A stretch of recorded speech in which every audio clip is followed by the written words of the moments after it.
বিরক্ত হলো লতিফ। আবরণ সবসময় তার টাক মাথা নিয়ে বাজে মন্তব্য করে। টাক মাথায় তেল দিয়ে লাভ কি? মরা গাছে কি কখনো ফুল ফোটে? মেইন ডোর খোলা দেখে আবরণ ফুরুত করে ঢুকে পড়ল।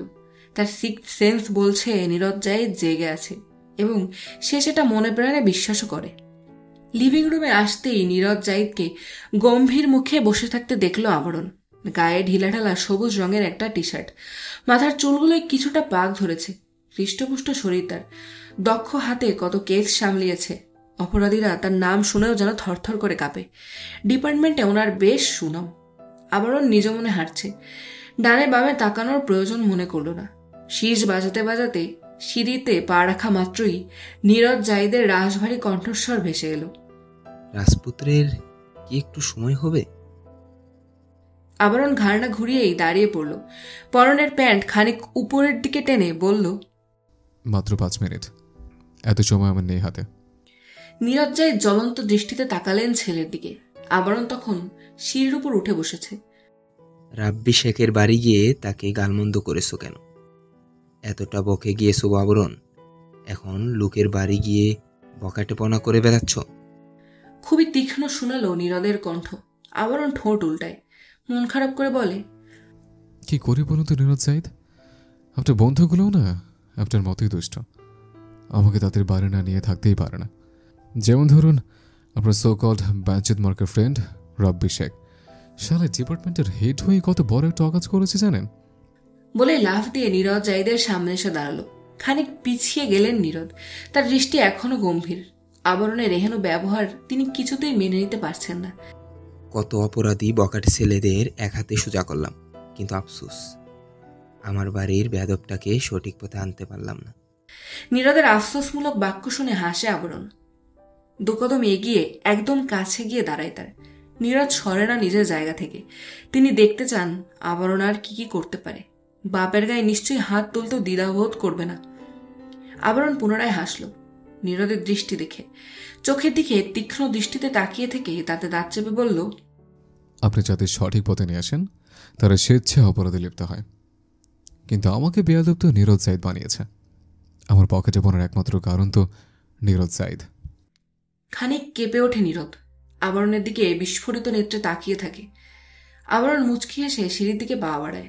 অলস ভঙ্গিতে সিঁড়ি বেয়ে উঠতে উঠতে বলে, আবরণ জাহিদ কোনো অপরাধ করেনি, আর না অন্যায় করেছে। নিজের এসব আবল চলে চিন্তা ভাবনা জাঙ্গের বাদে ভরে রাখুন। আবরণ জাহিদ কোনো অপরাধী নয়, তবে হ্যাঁ আপনার ব্যাপারে শিওর নয়। নীরদ হতভম্ব নেত্রে এখনো তাকিয়ে আছে ছেলের গমন পথে। আবরণ দৃষ্টিসীমার বাইরে যেতেই তিনি কপাল চেপে বসে পড়লেন সিঁড়িতে। আবরণের হঠাৎ এহেন আচরণের কারণ ধরতে পারলেন না। কি বোঝাতে চাচ্ছে সে? নীরদের দিকে আঙুল তোলার কারণ কি? আবরণ নিজের বিছানায় বাবু হয়ে বসে আছে। বারবার সামনে পেছনে তুলছে, হাত দুটো পায়ের টাকনুর কাছে রাখা। দুলতে দুলতে চিন্তিত কণ্ঠে বলল, আমি এখানে কি করছে? আমার তো ফ্ল্যাটে থাকার কথা ছিল, মীরাবের সাথে থাকার কথা। এই যার নামে কার বাল ফেলতে এসছে। কিছুক্ষণ থেমে পুনরায় দুলতে লাগলো। ঠোঁট উল্টে বলল, হারামজাদার জন্য মারামারি করতে হলো, তা না হলে আমি একজন শুদ্ধ পুরুষ। এসব বদমাইশদের কাজ আমি করি না। কাল হসপিটালে গিয়ে বাকি পাছাও ভেঙে আসবো শালার। আজকেও রুহির ডাকে ঘুম ভাঙে শ্রেয়নার। চোখ কষলে উঠে বসে সে। ঢুলতে ঢুলতে পুনরায় শুয়ে পড়ল। গড়াগড়ি খেলো কিছুক্ষণ। ঘুম জড়ানো কণ্ঠে বলে উঠল, ভাবি আজ ভার্সিটি যাব না। ডাকলে কেন? রুহি শ্রেয়নার শরীর থেকে কম্বল টেনে দিল।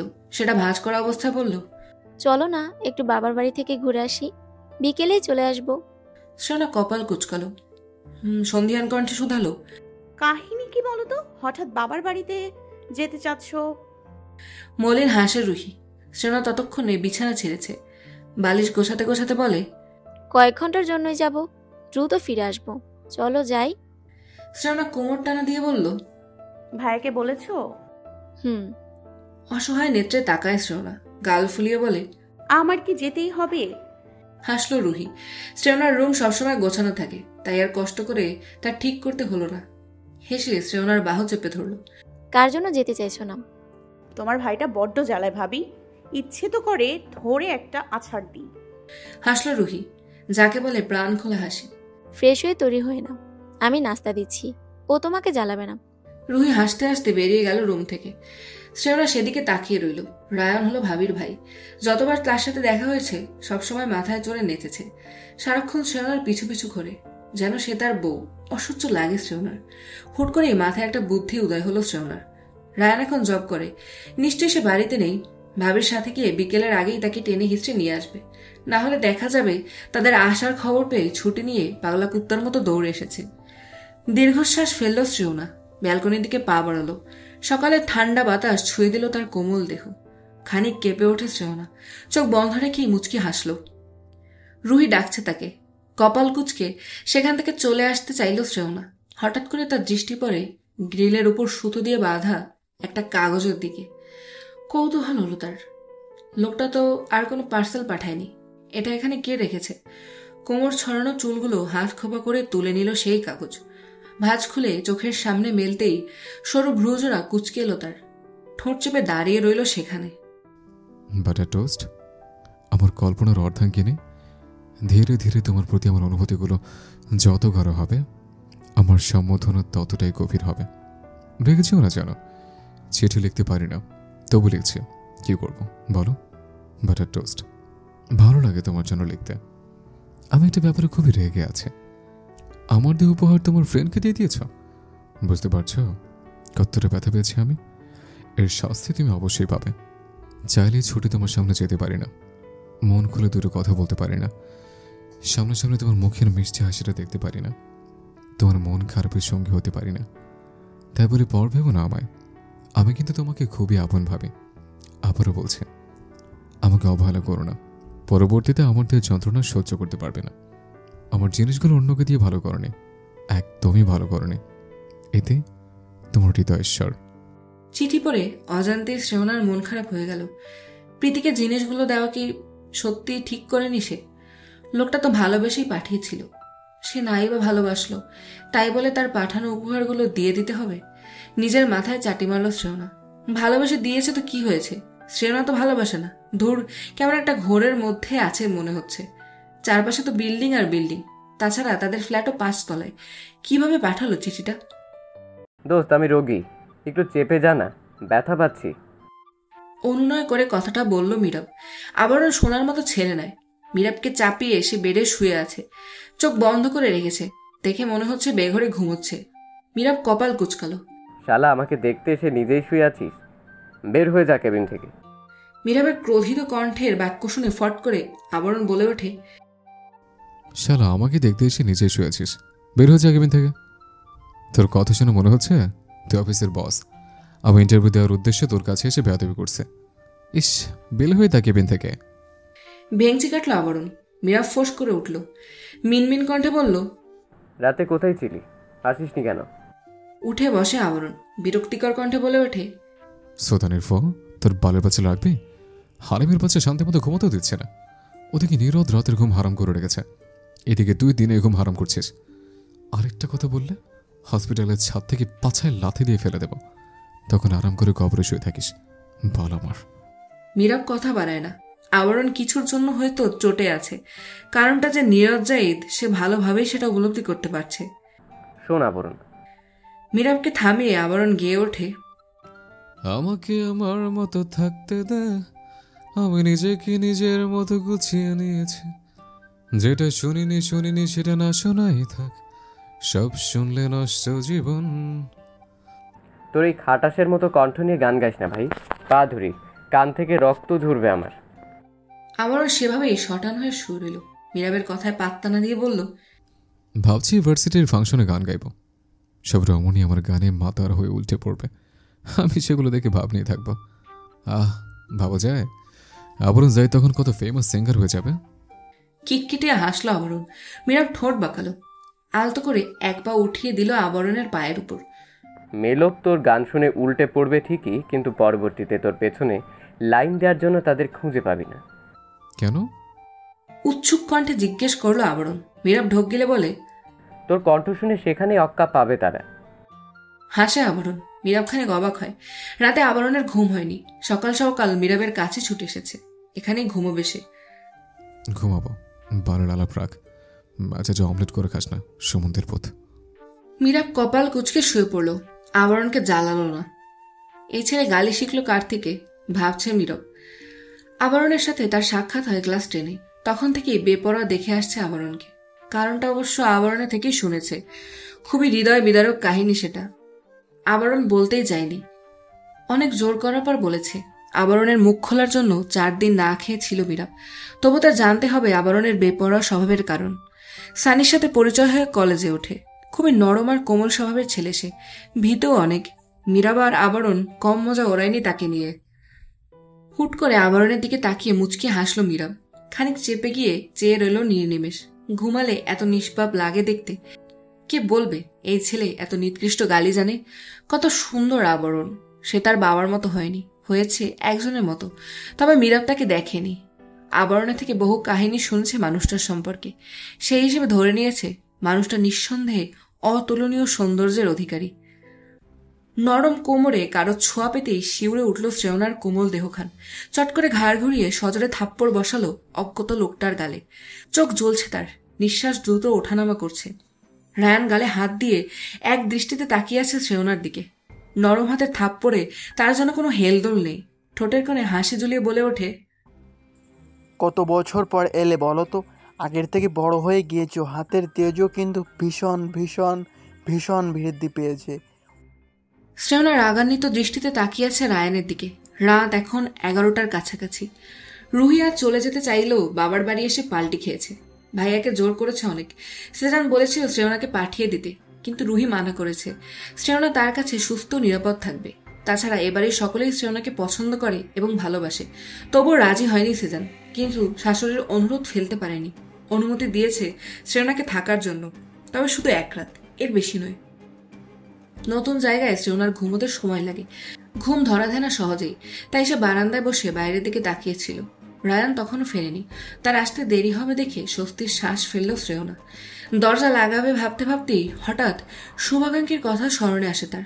আকাশ পাতাল ভাবছিল সে। তার মনে হচ্ছিল সে সত্যিই ভুল করেছে। যতই হোক, তার মনে হচ্ছে জিনিসগুলো প্রীতিকে দেওয়া ঠিক হয়নি। সে ফেরত দিতে পারত লোকটাকে। তার ভাবনার মাঝেই রায়ান এসে এরকম একটা কাণ্ড ঘটিয়ে বসে। রাগে শরীর তীর তীর করে কাঁপছে। ফর্সা মুখশ্রী লাল হয়ে এসেছে। আরেকটু এগিয়ে আসলো রায়ান। শ্রেয়না এখনো ঘোরের মধ্যে আছে। চারপাশে পরিস্থিতি নিয়ে যেন হেলদোল নেই। রায়ান তার দিকে লোলুপ দৃষ্টিতে তাকিয়ে আছে। শ্রেয়নার অনেক পরিবর্তন হয়েছে। সৌন্দর্যের সাথে সাথে শারীরিক গড়নও অত্যন্ত আকর্ষণীয় হয়েছে। যে কোনো পুরুষের মাথা নষ্ট হয়ে যাওয়ার জোগাড়। শ্রেয়নার শরীরে এখন ওড়নাও নেই। সেদিকে তীক্ষ্ণ দৃষ্টিতে তাকিয়ে আছে রায়ান। হুট করেই নিজের স্পর্শকাতর জায়গায় ছোঁয়া পেয়ে শিউরে উঠল শ্রেয়না। ধাক্কা দিয়ে সরিয়ে পরপর 2টো থাপ্পড় বসিয়ে দিল রায়ানের গালে। ঘৃণায় শরীর রিরি করছে তার। ভেতরটা তোলপাড় শুরু করে দিয়েছে। রায়ানের রাগ হলো, সেই সাথে এই সুন্দর রমণীকে কাছে পাওয়ার বাসনা। তার সবসময় আড়াল করে রাখা ভয়ঙ্কর রূপটা যেন বেরিয়ে এলো। চেপে ধরল শ্রেয়নার নরম বাহু। গলায় মুখ ডুবিয়ে কামড়ে ধরল সেথায়। শ্রেয়না চেঁচাতে চাইল, ততক্ষণে মুখ চেপে ধরেছে রায়ান। মেয়েটা তার কতদিন হলো স্বপ্নে আসে। তার দেহের সর্বস্ব লুটে নিতে চায় রায়ান। শ্রেয়নার গলায় বুকে রায়ানের ঠোঁটের আঁচড় পড়ছে সমানে।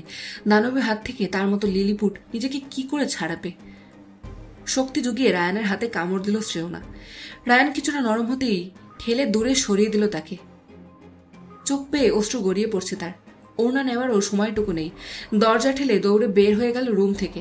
অন্ধকারে করিডোর পেরিয়ে সিঁড়ি ধরল সবে। লিভিং রুমে লাইট জ্বলছে। সে আলোয় প্রাণপণে ছুটছে সে। ভাবি বলে বার কয়েক ডাকল শ্রেয়না, কিন্তু কারোর সারা শব্দ না পেয়ে নিজেকে সামলাতে পারল না। পেছন পেছন রায়ান হাসছে।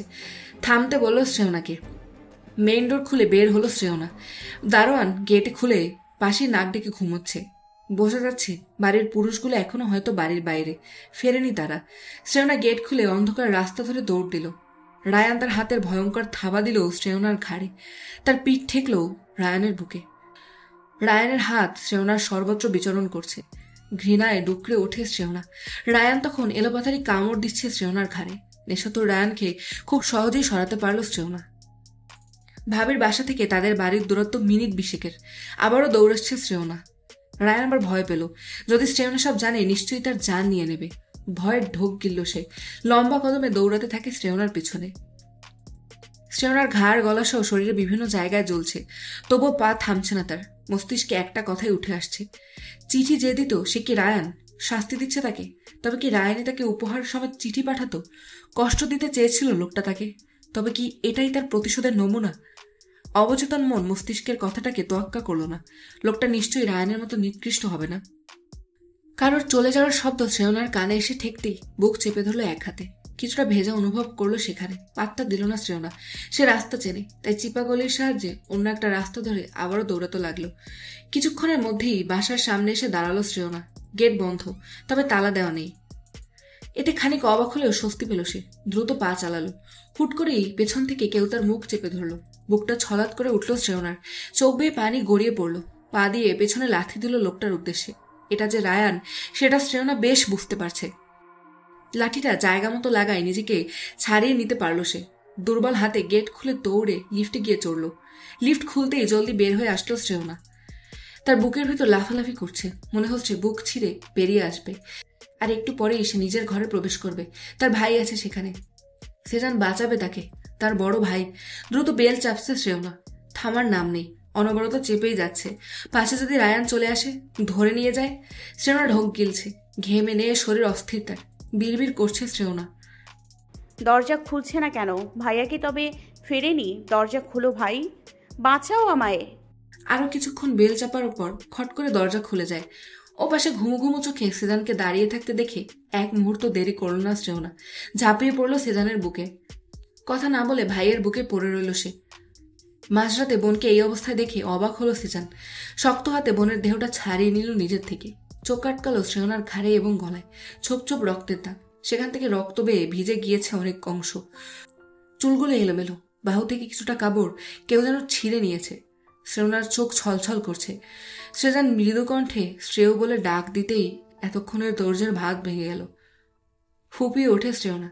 চিৎকার জুড়ে দেয়। সেজান এক হাতে দরজা লাগিয়ে বোনকে বুকের সাথে চেপে ধরে মাথায় হাত বুলিয়ে দেয়। চুমু খায় শ্রেয়নার মাথায়। ভাইয়া আমাকে বাঁচাও, রায়ান খুব খুব খারাপ।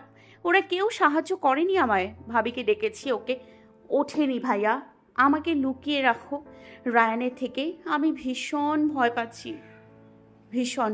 ও খুব খারাপ ভাইয়া। শ্রেয়নার মৃদু কণ্ঠে বলা কথাগুলো শুনে সেজানের চোখ জ্বলে উঠল। যা বোঝার সে বুঝে নিয়েছে। শ্রেয়নার পিঠে স্নেহময় হাত রাখলো সেজান। মস্তিষ্কের ভেতর বিক্ষোভ মিছিল হচ্ছে। এতটা নিকৃষ্ট কাজ কি করে করতে পারলো? তার দুর্বলতায় আঘাত আনতে পারলো কি করে? এর জবাবদিহি তার দিতেই হবে। জান নিয়ে নেবে সেজান। আবরণ একটা বিস্ময়কর কাণ্ড ঘটিয়ে বসেছে। তার জন্য এসব একদম সাধারণ ব্যাপার। তারপরও ডাক্তাররা ভীষণ অবাক হয়েছে, সেই সাথে আতঙ্কিত। ডাক্তার রেশব আবরণকে অনেক বোঝানোর চেষ্টা করেছেন, কিন্তু সে নারাজ। মীরাবকে বাসায় নিয়ে যাবে। 2 দিন হলো হসপিটালে ভর্তি মীরাব। চিকিৎসা চলছে তার। সেরকমভাবে সুস্থ হয়নি। আঘাত লেগেছে, তবে বেশি জোরালো নয়। শরীরের বিভিন্ন জায়গায় কেটে গেছে। ট্রিটমেন্ট শেষ না হতেই মীরাবকে নিয়ে বাড়ি ফেরার জন্য পাগল হয়ে গেছে আবরণ। রেশব শতবার বলেও বোঝাতে পারেনি। অগত্যা মীরাবকে ডিসচার্জ দিয়ে দেওয়া হয়েছে। আবরণ হসপিটাল থেকে বেরোবার সময় ডাক্তারকে কড়া গলায় বলে এসেছে, ওই 3 জনের এমন অবস্থা করতে হবে যেন সপ্তাহখানেক বাড়ি ফেরার নাম না নিতে পারে। দরকার হলে হসপিটালে যতগুলো নার্স আছে সবার হাতে হকস্টিক ধরিয়ে দেবে। একটা করে বাড়ি হলেও যেন তাদের পাছায় পড়ে।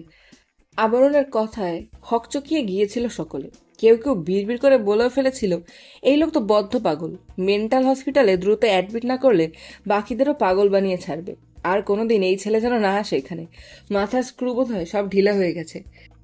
মীরাবকে নিয়ে লিফটে চড়ল আবরণ আর সানি। সানি মুখ হোতা করে রেখেছে। আবরণ তার লম্বা ঝরঝরে চুলগুলো 2 হাতের মুঠোয় নিল। দুপাশে নাড়াচাড়া করতে করতে বলল, দোস্ত, কথা বুঝিস না যে? তোকে জানাম থেকে মুক্তি দিচ্ছে। থ্যাঙ্কস অন্তত দে টাফার। আবরণের শান্ত কণ্ঠে মীরাব অশান্ত হয়ে উঠল। হুইল চেয়ারে বসে আছে সে। পঙ্গু বানিয়ে রেখেছে তাকে। ক্রোধান্বিত হয়ে দাঁত খিচে বলে ওঠে, শালা তুই আমাকে মারার পায়তারা করছিস? তোর মাথা ফাটাবো আমি। চুইনগাম চেপতে চেপতে বুকের কাছে ঝোলানো কালো রঙের সানগ্লাসটা পরে নেয় আবরণ। লিফট খুলে যেতেই হুইল চেয়ার ঠেলে বেরিয়ে আসে। দুপাশে মাথা নাড়িয়ে হাঁটতে হাঁটতে বলে, চড়ছিস কেন বল আমার? তোকে কত ভালোবাসি আমি। ফ্ল্যাটে একা ভূতের মতো পড়ে থাকতে ভালো লাগে না শোনা, তাই তোকে নিতে চলে এলাম, যেন তোর শূন্যতা অনুভব না হয়। ডোন্ট কেয়ার ভাব নিয়ে কথাগুলো বলে আবরণ। সানি অবাক হয়ে তাকায়। চোখ দুটো যেন কোটর থেকে বেরিয়ে আসবে। কনিষ্ঠ আঙুলখানা দাঁতের নিচে চাপা পড়ল সানির। তাতে হেলদোল নেই তার। চাপা স্বরে বলে উঠল, ছি ছি, কি বলিস দোস্ত? এসব তো গে লোকেদের মতো কথা। হাঁটতে হাঁটতেই সানির দিকে ঘাড় ঘোরালো আবরণ। চোখ থেকে চশমা টান দিয়ে খুলে অপর হাতে থাপ্পড় বসালো সানির গালে। পুনরায় চশমা পরে হুইল চেয়ারে ঠেলে সামনে এগিয়ে গেল। বিড়বিড় করে বলল, স্টুপিড ছাগল। সানি গালে হাত দিয়ে হাঁটছে। মনে হচ্ছে আবরণের ফোলা ফোলা গাল দুটোতে ঠাস ঠাস করে কয়েকটা থাপ্পড় লাগাতে পারলে শান্তি পেত। এই ছেলের মারার ছাপ বুঝি তার সারা শরীরে এখনো পেন্টিং করে ঝোলানো। মীরাব গাল ফুলিয়ে আছে। গেটের কাছে এসে তাকে কোলে তুলে নেয় আবরণ। চোখ বড় হয়ে যায় মীরাবের। আশেপাশের সকলেই কেমন করে যেন দেখছে তাদেরকে। রাগ হলো মীরাবের, সাথে শরীরে একটু ব্যথা অনুভব করলো। আবরণের বুকে কিল ঘুষি দিতে দিতে বলে, শয়তান ছেলে, নামা আমায় শালা, কোলে তুলেছিস কেন? আবরণ একভ্রু উঁচিয়ে বিরক্তির সাথে তাকালো মীরাবের দিকে। দাঁত খিচে বলল, তুই কি নায়িকা আসো না? তোকে চুমা খেতে গলে তুলেছে কৈতরি সাউ। এভাবে গিলতেছিস কেন? খবরদার মীরাব, ফার্দার যদি আমার গায়ে হাত পড়ে গিলে খেয়ে নেবো তোকে। গোলামের পথ ছেলে হয়ে এত ঢং কিভাবে করিস মাদার ফাঁকা? মীরাবকে গাড়িতে বসিয়ে নিজে ড্রাইভিং সিটে বসে পড়ল। ততক্ষণে সানিও চড়ে বসেছে, এখনো গালে হাত দিয়ে রাখা তার। আবরণ পেছনে ঘুরে সিটের উপর হাত রেখে বলল, ওভাবে গাল ধরে আছিস কেন? কে কে চুমু দিয়েছে? চুপ কর, রাগাবি না আমায়। সানির কথায় মুখ বাঁকালো আবরণ। ব্যঙ্গ করে বলল, লাগাবি না আমায়? কেন রে শালার পুত? তুই রাগলে আমার কি? তোকে রাগাতে যাবো কেন? জল হচ্ছে কি আমার পাছে কামড়েছে ছাগল? সানির সাথে মীরাবও মুখ ঘুরিয়ে অন্যদিকে তাকিয়ে রইল। আবরণের তাতে যায় আসে না। সে ফুরফুরে মেজাজে চুইনগাম ফোলাতে ফোলাতে গাড়ি স্টার্ট দিল। তার সাথে গানও ছেড়ে দিল। যেন তেন গান নয়, সানি লিওনের লেয়লা মে লেয়লা গান রেডিওতে ছেড়ে দিল। ফ্রন্ট মিররে সানির দিকে তাকিয়ে দাঁত কেলিয়ে হাসলো। রেগে ফুঁসে উঠল সানি। গাড়িতে থাকা পানির খালি পটটা ছুঁড়ে মারলো আবরণের দিকে। আবরণ সেটা ক্যাচ করে নিয়ে পুনরায় পেছনে ছুড়ল। একদম মীরাবের মাথায় পড়ল সেটা। ব্যথায় মৃদু চেঁচিয়ে উঠল মীরাব। আবরণ্যার বাচ্চা, গালি খাস না, রাগাবি না আমায় অসভ্য ছেলে। আবরণ ড্রাইভ করা অবস্থায় মাথা দোলাতে থাকে। কিছুটা সময় নিয়ে বলে, সমুদ্রের আওলাদ, আমি বিয়ে করি না এখনো। বাচ্চা কোত্থেকে আসবে? গোপনে আকাম করার মতো নোংরা বলামি না। আবার এসব অসভ্য ধরনের কথা উচ্চারণ করলে মুখে পেট্রোল ছুঁড়ে মারব। মীরাব কপাল কুঁচকে নিল। এতেও যেন খানিক ব্যথা পেল সে। আবরণের দিকে তাকিয়ে থেকে বলল, আল্লাহর বাস্তে চুপই থাক তুই, মুখ খুলিস না প্লিজ বাপ আমার। আচ্ছা, তোর মতো দামরা বলার বাবা আমি? বাঞ্চুত মার্কা কথাবার্তা। মীরাব কিছু বলতে নিলেই মৃদুভাবে তার মুখ চেপে ধরে সানি। চোখ গরম করে শাসায়, যেন আর কথা না বাড়ায়। না হলে এর পেঁচাল শুনতে শুনতে কানের সাথে শরীরও গরম হয়ে যাবে। অগত্যা গাল ফুলিয়ে বসে রইল তারা। আবার ওদের দুজনের রিয়াকশন দেখে চুইনগাম চেবোতে চেবোতে হাসল। এখনও সানি লিওনের গানটা বাজছে। গানের তালে মাথা দোলাচ্ছে আবরণ। মুখে অমায়িক হাসি। হাসির প্রকোপে তার গাল দুটো ফুলে উঠেছে। মীরাব ও সানি কপালে ভাঁজ ফেলে বিরক্তিকর দৃষ্টিতে তাকিয়ে আছে। আস্ত একটা আপদ নিয়ে ঘুরছে তারা। শ্রেয়নার ঘুম ভাঙে দেরিতে। তখন বেলা 11:30। প্রচন্ড মাথা ব্যথায় চোখ খোলে সে। চোখ দুটো টেনে বড় করার চেষ্টা করলো। মাথা টানছে ভীষণ। দাঁতে দাঁত চেপে বিছানায় পড়ে রইল শ্রেয়না। মস্তিষ্কে চাপ পড়তেই কাল রাতের সকল ঘটনা মনে পড়ে গেল তার। চোখের কার্নিশ বেয়ে এক ফোঁটা তরল অশ্রু গড়িয়ে পড়ল। কাল সারা রাত ভাইয়ের বুকে মুখ গুজে ফুপিয়ে গেছে শ্রেয়না। সেজান থামাতে চেয়েছে, কিন্তু সে থামেনি। যখনই রায়ানের কথা মনে পড়ে পাগল পাগল লাগে তার। পাগল পাগল লাগে তার। চুল টেনে ছিঁড়ে ফেলতে ইচ্ছে করে নিজের। উন্মাদ হয়ে যায়। তখন যদি সে নিজেকে ছাড়াতে না পারত তবে কি হতো শ্রেয়নার? তার দেহের বিভিন্ন অংশে রায়ানের স্পর্শ রয়েছে। ভাবতেও শরীর রিড়ি করে ওঠে বারবার। শেষ রাতের দিকে সেজানের বুকেই ঘুমিয়ে পড়ে। তখন হয়তো সেজান তাকে রুমে এনে শুইয়ে দিয়েছে। নিজের সুন্দর সিল্কি চুলগুলো জট বেঁধে আছে। শখের চুলগুলো টেনে ধরল সে। দাঁতে দাঁত চেপে ব্যথা সহ্য করে নিচ্ছে। হাত পা ছোড়াছুড়ি করতে লাগলো শ্রেয়না। সেই সাথে ডুকরে উঠল। শরীরের বিভিন্ন স্থানে জ্বলন অনুভব হচ্ছে। সেই সাথে একরাশ ঘৃণা জমা হচ্ছে নিজের শরীরের উপর। মোরের গগন বিদারী চিৎকার শুনে কিচেন থেকে দ্রুত পদে শ্রেয়নার রুমে চলে এলো সেজান। ছোট্ট শ্রেয়াও বোনের চিৎকারে ব্যালকনি থেকে ছুটে আসে।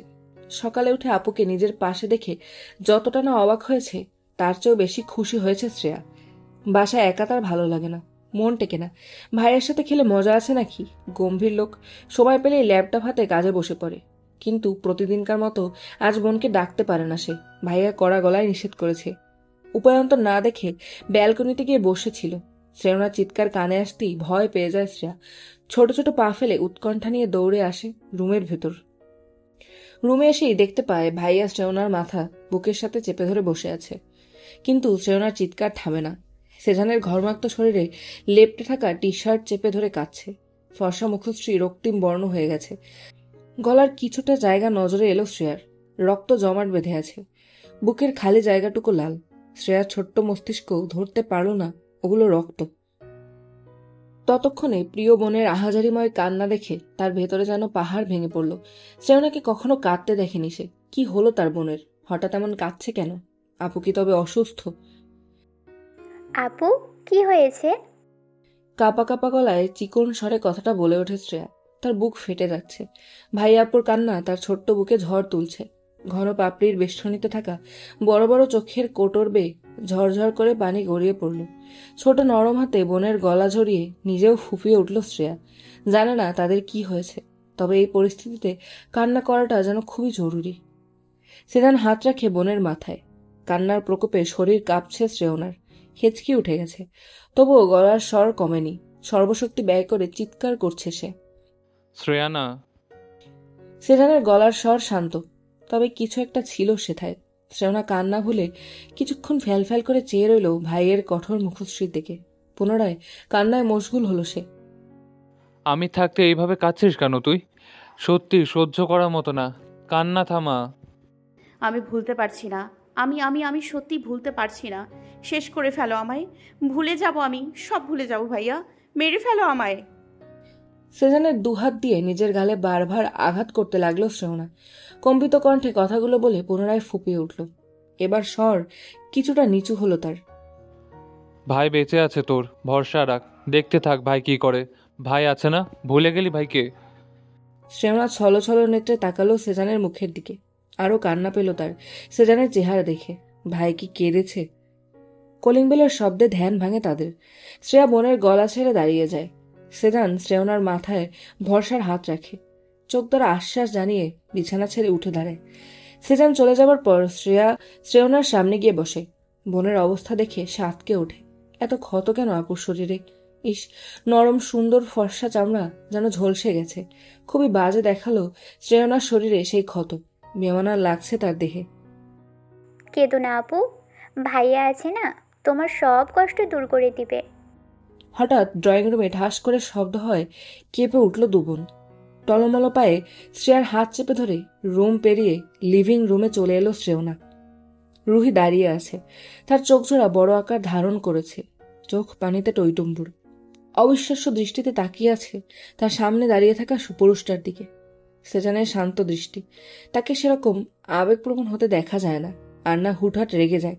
সবসময় শান্ত হয়েই থাকে সেজান। রুহি থেকে দৃষ্টি সরিয়ে কিচেনের দিকে পা বাড়ায় সেজান। রুহি তাকে যেতে দেয় না।